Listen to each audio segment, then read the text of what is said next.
جمال نور المصطفى وفى لنا بالوفا جمال نور المصطفى وفى لنا. بسم الله الرحمن الرحيم. الحمد لله رب العالمين. اللهم صل على سيدنا محمد وعلى آله وصحبه وسلم تسليما. صلاة تفتح لنا أبواب الرضا والتيسير وتغلق بها أبواب الشر والتعسير. أنت مولانا فنعم المولى ونعم النصير. Masih dalam pembahasan yang berkaitan dengan isti'ala dan istifal. Al-isti'ala wal istifal.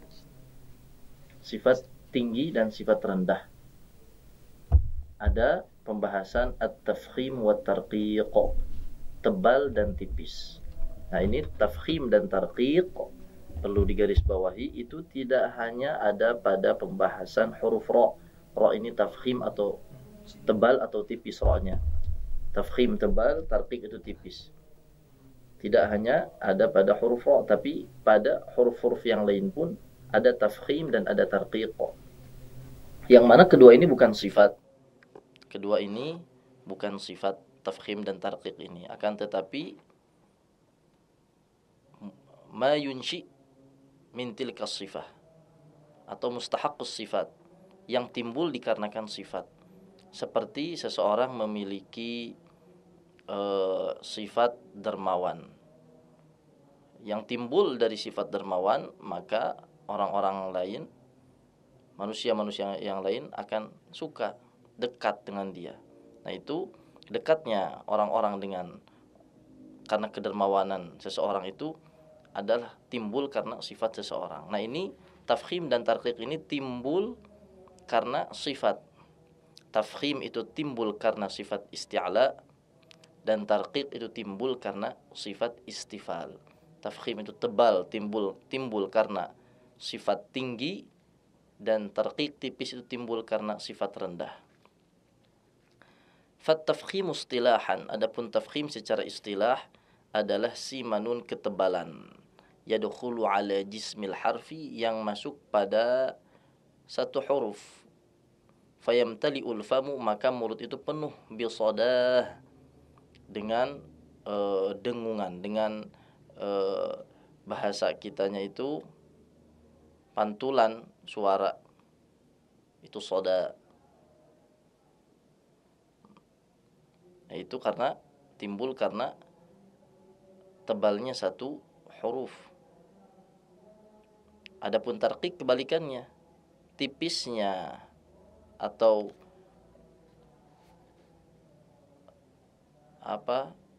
selain tebal itu ya tipisnya yang masuk pada satu huruf, maka tidak ada dengungan suara itu. Dan ini timbul karena sifat istifal.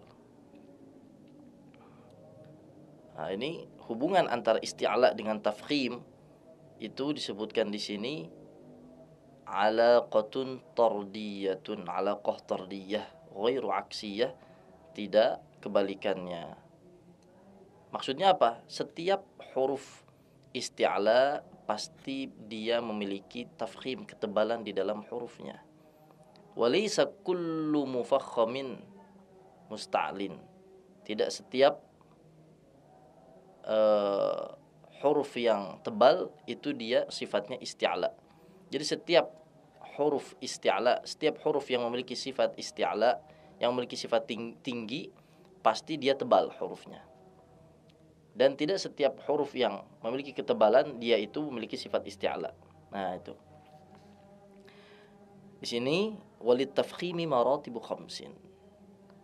Ketebalan itu ada 5 tingkatan. Bahkan ada tingkatan tambahan, bisa dikatakan 6 tingkatan. Yang pertama, al-maftuhul ladzi ba'dahu alif. Ini jadi huruf-huruf yang tadi tentunya, yang 7 tadi sifat isti'ala, al-maftuh yang dia itu berharakat fathah, alladzi ba'dahu alif yang setelahnya huruf alif.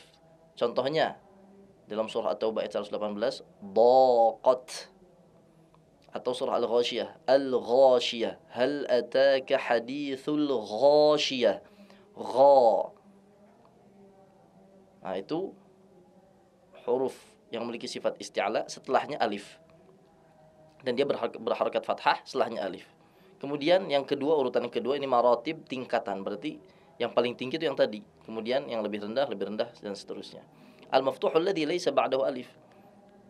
Huruf yang 7 tadi berharakat fathah, tapi setelahnya tidak ada alif. Contohnya daraba. Daraballahu mathala. Ghalabu anfusahum. Kemudian yang ketiga al-madmum. Huruf yang 7 tadi berharakat dhammah. Duriba. Duriba mathalun fastami'u lah. Kemudian ghufranaka rabbana. Ghu. Huruf ghain berharakat dhammah. Kemudian as-sakin. Kemudian yang keempat, tingkatan yang keempat adalah huruf isti'ala tadi sukun, tidak berharakat. Contohnya idrib bi'asak. Idrib, huruf dad yang sukun. Ighfir lana. Ighfir, huruf ghain berharakah sukun. Kemudian yang kelimanya al-maksur. Huruf yang 7 tadi berharakat kasrah. Contohnya dhi'afan khafu alaihim. Dhi, huruf dad berharakat kasrah. Min ghillin ikhwana. Ghillin, huruf ghain berharakat kasrah. Ini martabah yang kelima, tingkatan yang kelima. Wa hadhihi al-maratibu kulluha fi hayz at-tafkhim hatta rutbatil khamisati minha.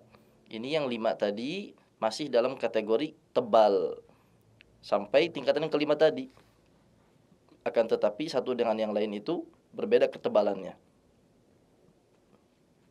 Wa mimma yahsunul isyaratu ilaihi, termasuk penting juga mengisyaratkan bahwasanya al-qafa andal qafa wal kha wal ghaina idza kusirat tabqa mufakhamatan lakinnaha fil martabatil akhirah. Huruf qaf, huruf kha, kemudian huruf ghain itu termasuk apa? Huruf sifat isti'la yang itbaq. Ya, bukan sad, dad, ta dan dha. Huruf qaf, kha dan ghain yang 3 tadi yang tidak tertutup. Musta'liyah ghairu muntabiqah. Kalau dia berharakat kasrah, yang huruf yang 3 tadi, dia tetap tebal, akan tetapi di urutan terakhir. Maksudnya di urutan ke-6 mungkin ini. Tidak disebutkan urutan yang ke-6, termasuk tafkhim. Akan tetapi tafkhimnya itu tebalnya tidak setebal huruf yang 4 tadi, shad, dad, ta dan dha. Adapun beberapa al-mufakhamat yang itu harus ditebalkan, huruf dari huruf ada 5. Yang pertama huruf khussadaq tinqidh, huruf isti'la itu harus tebal. Yang keduanya ar-ra fi ihda halataiha, huruf ra dalam beberapa keadaan saja. Itu yang keduanya. Yang ketiga al-lam fi ismil jalalah idza lam yusbaq ismul jalil bi kasratin. Huruf jalalah Allah jika sebelumnya bukan kasrah. Yang keempatnya al-aliful layyinah, huruf alif layyinah maksudnya tidak ada hamzahnya. Dia mengikuti sebelumnya, jika sebelumnya huruf tebal maka dia ikut tebal. Qala wa qala, qalu wa hum fiha. Atau tipis an-nas, huruf alif sebelumnya huruf nun. Kemudian yang kelima al-ghunnah 'inda ikhfa'il hurufil musta'lil khamsah.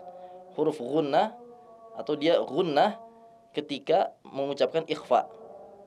Contohnya saffan saffa, tanwin setelahnya huruf shad. Shad itu huruf isti'la dan dia huruf itbaq juga. Maka ghunnahnya itu menjadi tebal dikarenakan tanwin bertemu setelahnya huruf yang memiliki sifat tebal. Shad. Itu contohnya.